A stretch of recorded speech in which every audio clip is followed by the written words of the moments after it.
Making music for a child's heart, body, and mind. Everyone, happy holidays. Hope you're still safe, you're staying safe at home. Less touching, less hugging, wear your face mask and everything. We all need to stay safe at this time. Welcome to our grammar class again. Today we are looking at the next part of the topic we treated the last time. Remember the other day I came in, I told you that the topic we are having, gerund, goes with another topic, making it a pair. So today we are looking at the other topic, the other part of it, which is infinitives. Yes, infinitives is a kind of sentence or a kind of verb that goes with to. That's it. Just take the simplest form of definition and then you're good to go. They are just, whenever you hear about those verbs that instinctively goes with the word to before the main verb, then it is referred to as infinitives. Now, we have some examples. Remember I told you, we have some examples rather. Remember I always tell you, these are stuff you're familiar with. You only just do not know the terms they are being referred to as. That's all. So, in this place we've heard of the word to eat. To eat. Mom told us it is time to eat, to play, to dance, to cook, to go. We are all asked to go out, or we are all asked to leave the premises. Okay, so when using infinitives in sentences, understand that the word to must come before any other verb. Now, some sentences contain two verbs, two action verbs. Yes, some sentences contain an action verb as well as a helping verb. You remember your helping verbs? Was, were, should, shall, and all that. So some sentences contain either an action verb as well as a helping verb, while some contain two active verbs. But understand that in order to form an infinitive in a sentence, simply remember that to must come before the main verb. Not, for example, pay attention, to eat, not eat to. To evolve, not evolve to. If you turn it around to evolve to, it's no longer an infinitive. It has changed its pattern. So here are some examples. There are words you're familiar with. I asked him to meet me here. I asked him to meet me here. I didn't mean to hurt him. I didn't mean to hurt him. He failed to do his work. These are simple examples. I am yet to ask him about the theft. Something happened and some items were stolen, and you're thinking about, maybe you're suspecting someone and you're like, oh, I'm yet to ask him about the theft, meaning you have not yet asked him about what really happened or what he thinks about what happened.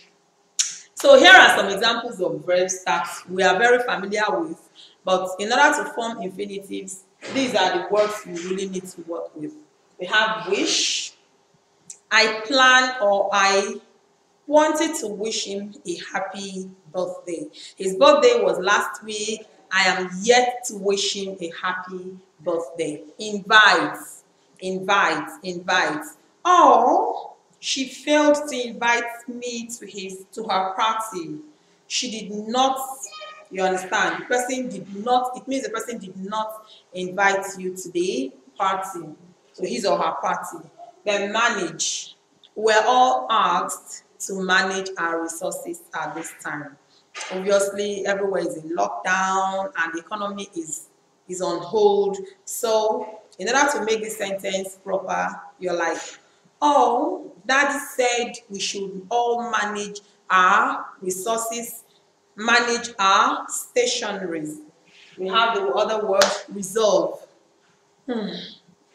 They failed to resolve the issue. I started last night. Something happened and they are out, they are working on making things right, or maybe they are judging the matter and they're like, oh, they failed to resolve it. They are yet to resolve the issue. Allow. Allow. They were not allowed, not an infinitive. She is yet to allow them entrance. They were not allowed. Pay attention to these sentences I made now. She was not allowed. That's not an infinitive. She's yet to allow visitors in. Now that's an infinitive. Remember that the word allow there does not go with an ing, just like gerund is. No, it has to go with the word to before the word allow. So in your sentences, you don't just type it in a hurry. You take your time to think it through before you're able to, so that you're able to put the words according to the way they ought to appear. Then we have the word permit. Permit. No one is permitted into the compound. Wrong. She did not permit us. Wrong. They did not permit us in. Wrong. Pay attention. She is yet to permit us in. Correct. Now, not that all your sentence must contain yet. I'm just giving you examples. Then we have the word compel. To compel. She was forced to compel them. Someone refused to do something, and the only way you need to get the job done. So the only alternative you have is to compel them. I'm left with compelling him to do the job. That's not an infinitive, but I am forced to compel him to do the job. Now that is an infinitive. Pretend. Pretend. She likes to pretend all the time. This is a simple sentence. She loves to pretend. Not she always pretends. No. She likes to pretend. She is known to pretend all the time. Warn. The villagers had to warn the pirates of impending doom, or of the impending doom. The villagers had to warn the locals about the marauders. You know, sometimes marauders come into the village and they just tend to cause trouble all over the place, cause harm, cause destruction and all that. So force, I am left with forcing him out. You know, that's not an infinitive. I'm just giving you other sentences so that you'll be able to differentiate them when you are building your own, because you're going to build your own for me like we always do. At the end of everything, you always have an activity to do. So I am resorted to forcing him out. Remember, sometimes, yes, I had to make this sentence, I had to change the narrative of this last sentence, because sometimes, not all the time, occasionally you have to change the verb to its present continuous form.